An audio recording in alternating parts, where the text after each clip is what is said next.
hard and steady for a long time. Water filled both boots, couldn't have got any wetter, and another few days passed. Rain finally quit.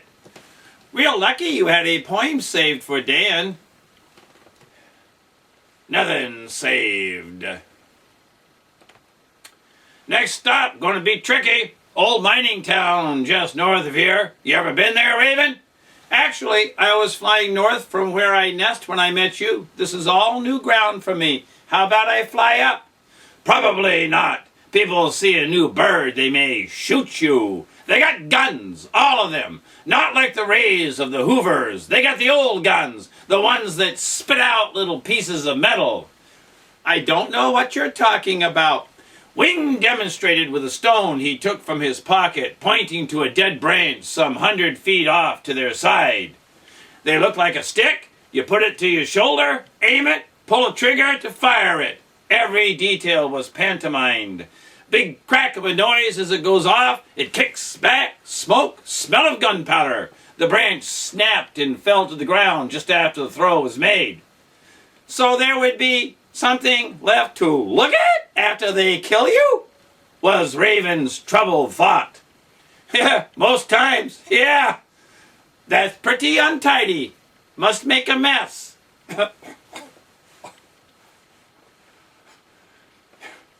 There are ghost-like people to meet snake oil sales when they made it to Coal Hole.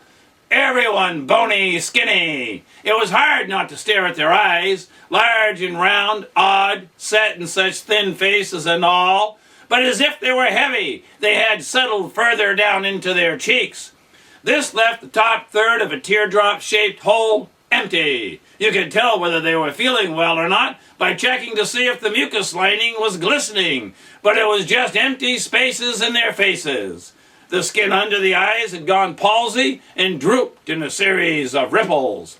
Every single person carried a gun. That was a birthright. You had to prove yourself to get a bullet. It took some of these people nearly their whole first year of life to do that. Could those be called clothes that man spoke to him from? Did he and everyone else just come from a storm that had blown the ripped rags off other people's clotheslines and then against them? We would hear your pitch, said a monotone voice that, against all odds, had joy in it. Yes, do recite, a similar voice from a little girl added. All of them raised their guns up over their heads with one hand and raised their other hand up there too. Each of the other hands had fingers twisted into various messages. They rocked their heads front to back as far as they would go without the slightest shoulder movement and blandly but loudly repeated, rock, rock, rock. Thin strands of unwashed hair whipped through the air. Watching and remembering, years ago an acquaintance had dug holes and stuck sharpened stakes at the bottom, pointed up. There, he had said, when they come it'll be on a new moon night, using the breakdown lane off the main road. Then he lightly covered and camouflaged the holes. Wing didn't get off his rig. But the crowd seemed to like looking way up at him, so it wasn't awkward.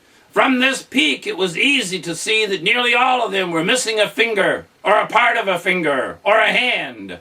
These were people who worked with real tools, not buttons that pushed buttons that were run by a program whose acts were carried out by a robot. No, not these people. They held nails in their left hand and swung steel hammers at them with their right. Sometimes you miss. Them's the rules if you work with tools. Ring respected that because it was him too. He took off his gloves, put both arms straight out and down to them, pointing with his palms, fingers up like a turkey's tail feathers in all places but one.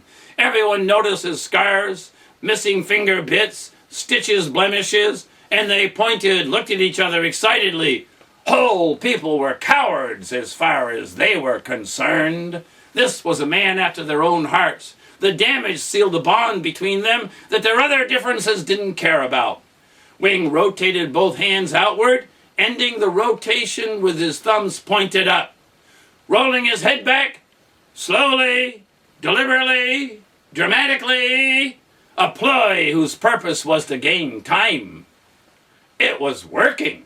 A memory of an old study about a great war started to grow. He had put it in his mind a long time ago, but never had an occasion to follow up on the interest. Maybe these tragedy-loving people would like it. Cautiously, we all know, don't we? Time to his talk, fingers rolled into his palm one by one, while his arms brought his hands to his chest. What he had to say was just between us. Raven drew a wing across his eyes. It was too much for him. Lester and Earl drooped their heads and shook them as well. They were used to too much show and handled it better than Raven. But none of them, his friends or his audience, knew that Wing didn't have a clue where he was going with this. The performer was really a shy man, never trying to attract attention. But here it was, and right now he was trying to make a good next line, whatever that was. And whatever that got would be worked with. If it got applause, fine. If tomatoes were thrown, then that's what he would eat tonight. But he was not trying for attention. Getting attention by trying for it always got it, but then, what do you do with it? He was just trying to make a good wag. Let the chips fall where they may. Still, the way the people had come out to him, the way they looked, their voices, he had a chance to fly or flop by his next words and was clearly enjoying the hope their curiosity offered. These were the outcasts of those that were going into the settlements, but Wing didn't divide the world up. They were just other folks to him. He could not feel less safe here with these people and their guns than he felt there with those people in their hoovers. At least these people would take killing you personally and then bury you, digging their own muscles into a shovel. Something that might happen real soon, too, if he didn't do this thing right. It was only a moment's distraction to notice how many people in the audience had bit their lips and were licking the blood. Ooh. Refreshments? Woo! Slow, low, and menacing, he created lines for a song about a people in an underground shelter under attack in a great war.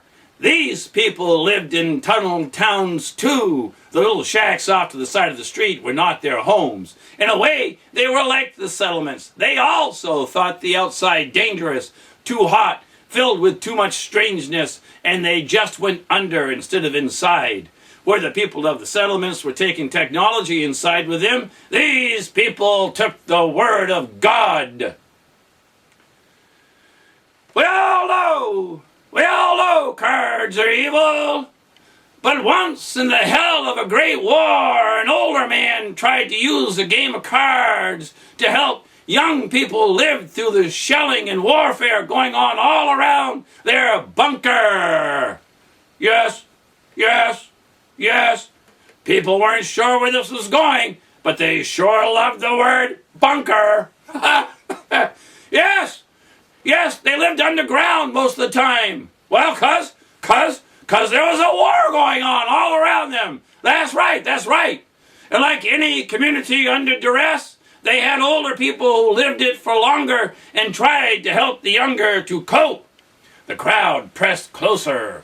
They were going to hear about an ancient time of hostility that left good people, living in bunkers. Some of them forgot to keep sucking on their wounds, and the blood flowed down their chins, over skin the color of turnip bottoms. Once, when the bombardment was real bad, the sergeant called to his men to follow him inside one of these bunkers and said to them,